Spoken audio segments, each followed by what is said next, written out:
গিয়েছিলাম জামালপুর পার্কে। ভিতরে একটা পুকুর আছে, পুকুরে কি সুন্দর মাছ। মাছের খাবারগুলো অনেক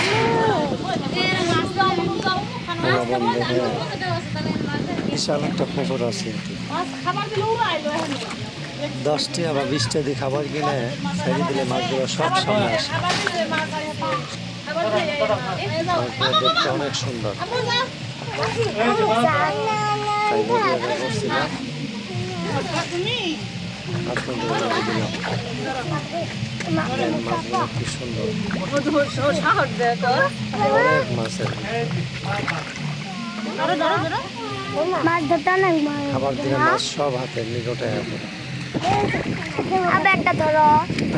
ধরা যাবো না,